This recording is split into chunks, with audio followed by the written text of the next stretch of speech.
Bonjour, bonjour chers tous, bonjour passionnés de foot. Ma vidéo ce matin, c'est pour un peu éclairer la lanterne de certaines personnes et surtout démentir le gros mensonge qui est fait par certaines personnes, certains blogueurs qui sont à la solde des personnes que nous on connaît. Donc voilà, je vais essayer d'être bref, même si la vidéo va être un peu longue, mais parce qu'il faut que je vous dise vraiment toute la vérité. Les Lions indomptables devraient partir hier matin à 10 h. Finalement, ils sont partis à plus de 11h30, midi moins. Ils ont fait une escale au Congo.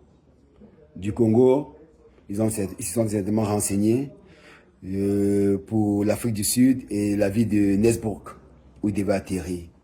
Et ils avaient le renseignement comme quoi l'aéroport de Nesbrook ferme après 17-18 heures.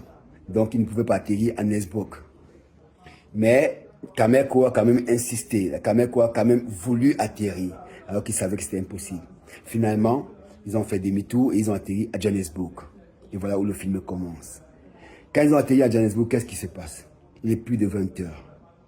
L'agent comptable comprend que c'est pas possible. Qu'est-ce qu'il faut faire? Il appelle le président de la fédération, Samuel Eto'o, qui décide, par ses propres moyens, de prendre un hôtel et que les joueurs puissent dormir, prendre les forces. Et le matin, ils vont prendre le vol pour Nesbrook qui a 50 minutes. Seulement, Marc Brice, l'amateur qu'il est, et les joueurs font une réunion. Les joueurs décident, alors qu'ils savent bien que c'est très long, un bus à plus de 350 km, ça va faire plus de 4 heures. Ils décident avec Marc Brice, ils disent à l'agent comptable qu'ils ont eu des informations de leur hiérarchie, c'est-à-dire du ministère des Sports, qui a décidé qu'ils doivent aller en bus le même soir. Dans la palabre qu'ils font, ils quittent là-bas vers minuit. Ils arrivent à Nesbrook à plus de 4 heures du matin. Ils ont un match important aujourd'hui. Les joueurs, comment est-ce que vous pouvez accepter qu'on vous trimballe comme des enfants? Moi, j'interpelle mon petit frère Abouakar Vincent. Abouakar, tu sais l'amour que j'ai pour toi. Tu sais le respect que j'ai pour toi. Ngamale, j'ai lu quelque part où tu as écrit en disant que tu en as marre et que tu ne parles pas. J'ai envie de te demander, mais tu as parlé quand? Tu as parlé quand? Quand est-ce que vous, les joueurs, vous allez prendre la parole pour dire la vérité? Parce que vous connaissez la vérité. Vous connaissez la vérité. Quand la fédération gérait les vols, quand la fédération gérait, vous avez la Coupe du Monde, vous avez la Coupe d'Afrique des Nations, vous êtes allé jouer en Algérie, il n'y a eu jamais un problème d'avion parce que la fédération, par le bien de son président Samuel Eto'o, il mettait toutes les conditions pour que vous soyez à l'aise. Avion privé, vous arrivez à temps, sans problème. Maintenant, le ministère des Sports gère ça depuis un moment et on voit ce qui se passe. Les couacs, n'importe quoi. On vous trimballe comme les enfants et vous acceptez. Mais vous êtes des professionnels. Prenez la parole et dites la vérité. Dites ce qui se passe. La fédération n'a rien à voir avec ce qui s'est passé hier. C'est le ministère des Sports qui a géré Camerco, qui a géré le vol. L'amateurisme qu'ils ont fait, il faut dire la vérité, mes petits frères. Ne laissez pas des blogueurs qui sont à la solde des gens dire le mensonge. Ne laissez pas qu'on dise des choses à votre place. Dites la vérité. Prenez vos responsabilités, dites la vérité. Nous, à notre époque, on écrivait l'histoire. On grevait pour nos primes. On allait jusqu'à 4 jours, 5 jours de grève et on nous donnait nos primes. Et on écrit l'histoire. Le peuple ne tient que ceux qui écrivent l'histoire. On va retenir que pendant votre période, il y avait le désordre et vous n'avez jamais pris la parole. Ce n'est pas normal. Prenez la parole et dénoncez ce qui se passe. La Fédération camerounaise de football, pas de bien son président, le comité, ils n'ont rien à voir avec ce qui s'est passé hier, vous le savez. Dites la vérité, mes petits frères. Prenez vos habitudes, dites la vérité. Vous êtes des professionnels. Et vous ne pouvez pas laisser les amateurs qui font ce qu'ils ont fait hier. Non. Non. Vous avez un match important aujourd'hui. Et vous ne pouvez pas accepter que vous preniez, on vous amène en bus à plus de 4 heures. À la veille des matchs, les jambes vont gonfler. Comment vous allez faire? Alors je vous en prie, prenez la parole. Et dites-leur, restituez la vérité. La fédération n'a rien à voir. Le président de la fédération a pris l'hôtel, il a payé de ses propres deniers. Et vous n'avez pas le conseil du ministère et de ses agents. Et Marc Brice, qui est un amateur, qui ne connaît rien. Parce qu'il ne connaît pas le fonctionnement de l'équipe nationale, ces messieurs. On vous le dit tous les jours. De grâce, prenez la parole et dites la vérité. Ok, mes petits frères, je vous souhaite un bon match. J'espère que vous allez donner le meilleur de vous-même comme toujours et gagner le match cet après-midi. Mais de grâce, Prenez la parole et enfin dites la vérité. Ok? Bien des choses à vous. Bon match. Et à la suite de Bernard Toutan, Bernard Toutan a dit la vérité.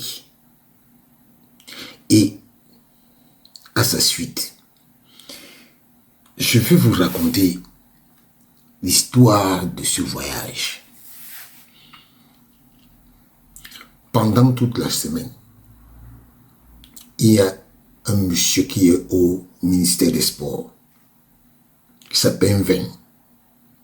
Il avait été nommé avant dans la coordination par le ministre. On l'a enlevé.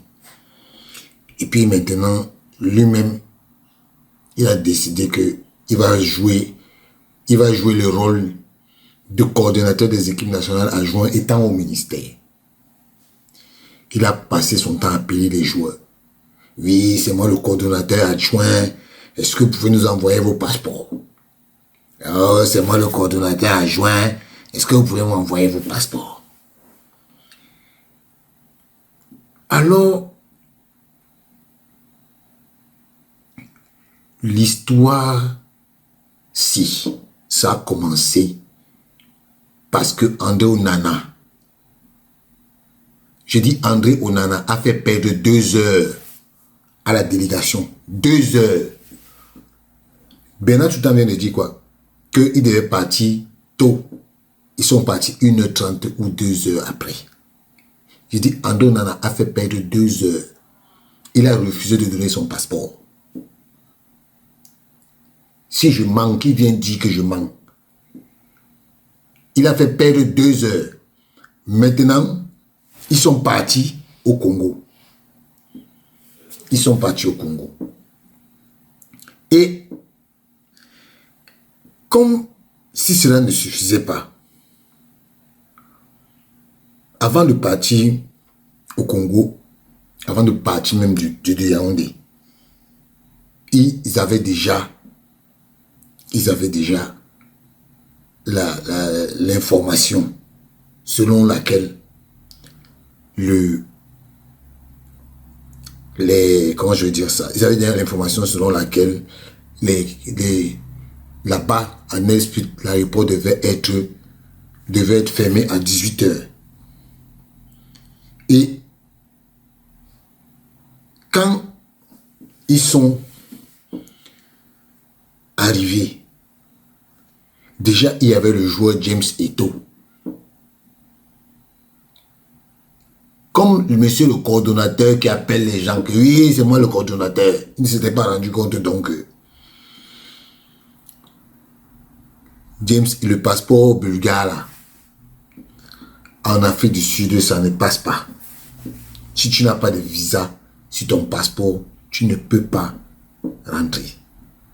Malheureusement pour lui, il est rentré.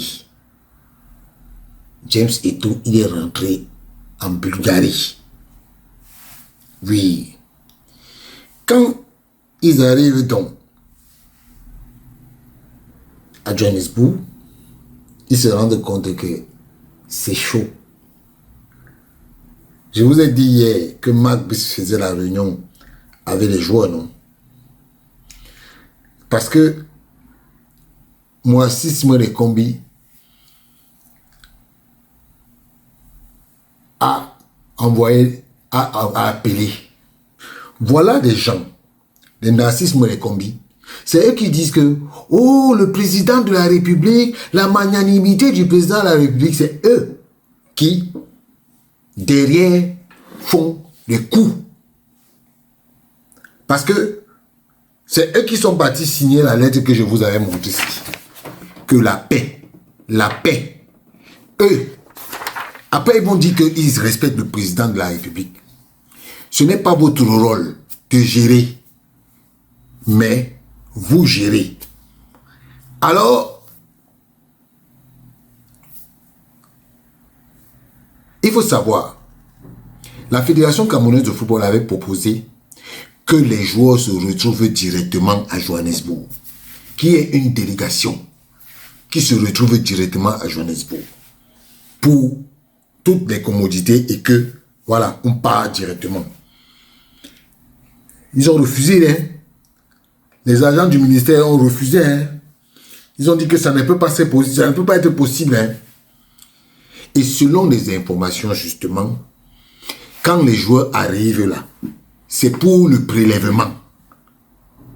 Ah, je ne savais pas. Moi-même, on m'a dit hier en live que les joueurs arrivent là, c'est pour le prélèvement. On doit prélever. Oui, oui. On doit prélever. Et comme si ça ne suffisait pas, on voit des gens qui se mettent à pleurer là. À pleurer. Je vous dis que la situation-ci là, c'est bien parce que ça vous arrive, à vous les joueurs là. Ça vous arrive, vous allez pleurer. Ils ont dit que quand c'est eux qui gèrent, c'est bien. Et vous-même, vous avez accepté que quand c'est eux qui gèrent, c'est bien. Donc, assumez. Vous allez jouer votre match et vous allez revenir. Assumez. On sait que quand vous partez là, parce que comme vous savez que vos commanditaires sont fautifs, vous allez tout faire pour laver la front. On sait. On sait. Donc, moi, je venais seulement vous dire que tant que Narcisse Moelle Kombi est ministre des Sports au Cameroun, rien ne marchera dans le football camerounais. Rien. Tant qu'il est en poste, ne vous attendez à rien. Parce que c'est un amateur. Il ne connaît rien. C'est un amateur. Un monsieur qui vient s'improviser dans tout. Dans tout. Donc, supportons. Vous les joueurs là, supportez. Vous avez décidé d'être dans leur camp. Laissez. Laissez. Est-ce que c'est un problème? Hein? On sait que là-bas, il y a les rétro-commissions, le clientélisme. Hein? Oui, oui, oui. Et c'est ça qui tue l'organisation de ce truc-là. Ils avaient dit que oui, c'est la fédération qui dérange. Les voilà. Les voilà. Et maintenant, ils sont partis prendre des renforts pour dire que oui, il faut écrire que c'est la fédération qui est fautive. Vous n'avez pas honte? Vous n'avez pas honte? En tout cas, vous avez sémé, vous allez récolter. Vous avez sémé et vous allez récolter. Oui. Parce que quand on est complice de sa propre mort, on ne peut pas se satisfaire. On ne peut pas dire que oui, que on se plaint. Vous ne pouvez pas vous plaindre. Vous ne pouvez pas vous plaindre. Vous les joueurs là, vous ne pouvez pas vous plaindre. Assumez. Faites comme votre leader, André Onana. Il a dégamé, il ferme sa bouche. C'est pas lui que ça a commencé. C'est pas lui. Que ce fiasco-là a commencé. C'est pas André Onana. Voilà. Jouez au football. Allez jouer au football. On va régler les comptes là après. Allez jouer. Ciao.